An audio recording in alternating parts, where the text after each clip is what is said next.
आज हमारे साथ जुड़ रही हैं Nandini Gupta, Femina miss India world 2023, जो अब बिल्कुल तैयार है भारत को रिप्रेजेंट करने के लिए 72nd मिस वर्ल्ड कॉन्टेस्ट में।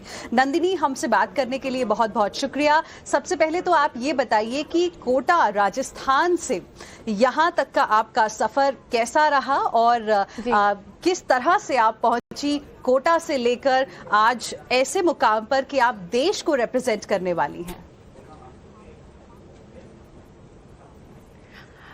मैं एक बहुत सिंपल राजस्थानी परिवार से आती हूँ, जहाँ मैं और मेरी छोटी बहन है, 2 बेटियां हैं हम, और मेरे पिता किसान हैं और बचपन से पले बड़े हैं हम खेतों के अंदर, तो जहाँ पे ज्वार, बाजरा, गेहूं और काले चने उगते थे। आज मैं मुंबई के स्पॉटलाइट में अपनी जगह बना रही हूँ।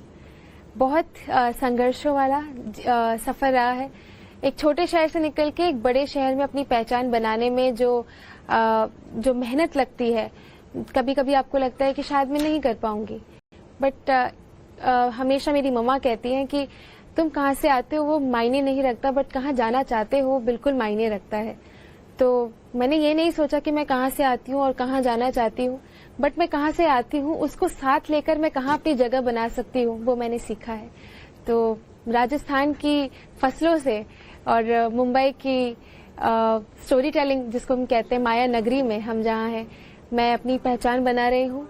हर दिन नया चैप्टर लिख रही हूँ अपनी बुक के अंदर, और हो सकता है कि आप मिस वर्ल्ड के बाद उस किताब को पढ़ पाए जो किताब मैं खुद हूँ, और आप कहें कि सच में नंदिनी तुम बहुत आगे आई हो। बिल्कुल, अभी भी हम कह सकते हैं, क्योंकि कोटा जैसी जगह जहां पर एजुकेशन पर ज्यादा ध्यान दिया जाता है और वहां से निकलकर इस मुकाम पर पहुंचना एक अपने आप में बहुत बड़ी बात है। आप हमें ये बताइए कि किस तरह से आपको इंस्पिरेशन मिला इस रास्ते को चुनने का, और आपने जैसे बताया कि आपके पिताजी जो हैं वो एक फार्मर हैं, तो किस तरह से इंस्पिरेशन आई? क्या आसपास परिवार में कोई है जिनको देख के आपको लगा कि मुझे इस रास्ते पर जाना है? जब मैंने सबसे पहले ऐश्वर्या राय जी को देखा टीवी पे, तब मुझे लगा कि ये कौन है। तब मैंने पूरा इंट्रोडक्शन अपनी मम्मा से लिया। उन्होंने मुझे बताया कि ये मिस वर्ल्ड हैं, ये भारत को रिप्रेजेंट करके आई हैं और ये जीती हैं। तो जब मुझे पता लगा तब मैंने कहा कि मुझे भी मिस वर्ल्ड बनना है। जब मैं मिस इंडिया के लिए आने लगी, जब मैं मुंबई आने लगी अपनी ट्रेनिंग के लिए और अपने कॉलेज के लिए, तब पापा ने बोला कि नहीं, 90% से अगर कम मार्क्स आएंगे तो हम शायद तुम्हें नहीं भेजेंगे। बट मैं कहूँगी कि यूनिवर्स ने भी साथ में कोशिश करी मुझे यहाँ लाने के लिए, और किस्मत और कायनात दोनों जब मिल जाते हैं तब आपके बारे में जो लिखा गया है आप उसको लिख भी सकते हैं और आप उसको मुकम्मल भी कर सकते हैं। मैंने भी वो करा।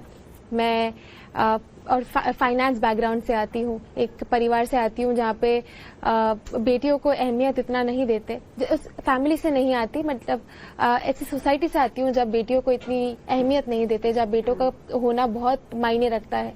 बट मेरे पिता ने कभी ये नहीं महसूस होने दिया कि हमारी सिर्फ 2 बेटियां हैं, और हमेशा मुझे यही बोला गया कि तुम ट्रैक्टर चला सकती हो, तुम हील्स में चल सकती हो, तुम 40 फुट का एक हार्वेस्टर भी चला सकती हो, बट तुम्हारे अंदर होना चाहिए कि तुम कर सकती हो। तुम्हें खुद के लिए करना है, तुम्हें आगे बढ़ना है, तो हम कभी तुम्हें उस चीज के लिए नहीं रोकेंगे।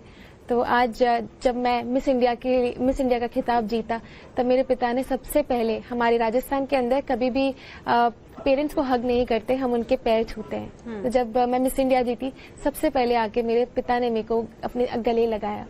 तो वो सपना जो पूरा हुआ, उसके साथ में एक मेरे पिता के साथ एक नया बॉन्ड भी चालू हुआ। और आज जब मैं मिस वर्ल्ड के लिए जा रही हूँ, मेरे मम्मी और मेरे पापा दोनों ही इतने प्रोत्साहित हैं मुझे इंडिया कहने के लिए कि मेरी बेटी इंडिया के नाम से भारत को रिप्रेजेंट कर रही है मिस वर्ल्ड प्लेटफॉर्म पे। तो सपोर्ट उनका बहुत ज़्यादा है, संघर्ष उनके भी कई ज़्यादा है मुझसे, बट मैं चाहती हूँ कि हम सफलता साथ पाएं। क्या बात है। ये बताइए कि तैयारी किस तरह से चल रही है? ये जो इतना बड़ा कॉन्टेस्ट होने वाला है, 72nd miss world contest Hyderabad Telangana में होने वाला है, 100 से भी ज्यादा कंट्रीज उसमें पार्टिसिपेट करने वाली हैं। आप भारत को रिप्रेजेंट करेंगी, डर लग रहा है थोड़ा थोड़ा कि बिल्कुल तैयारी पक्की है? डर तो नहीं लग रहा है मैम, ऐसा लग रहा है कि घर में ही मैं पैजेंट करने जा रही हूँ, क्योंकि जब आप घर में रहते हो तब आपको एक कंफर्ट लेवल बिल्कुल रहता है, बट जब बाहर से मेहमान आ रहे होते हैं तब आपको लगता है कि आप कैसे हॉस्पिटैलिटी और कैसे आपका प्यार उनको दर्शा सकते हो। तो प्रेशर बिल्कुल नहीं है, बट बहुत ज्यादा प्रोत्साहन है। Nandini, thank you very much हमसे बात करने के लिए and all the best. We are all out there cheering for you. बहुत बहुत शुभकामनाएं। Thank you for speaking with us. Thank you so much. Thank you ma'am. Thank you.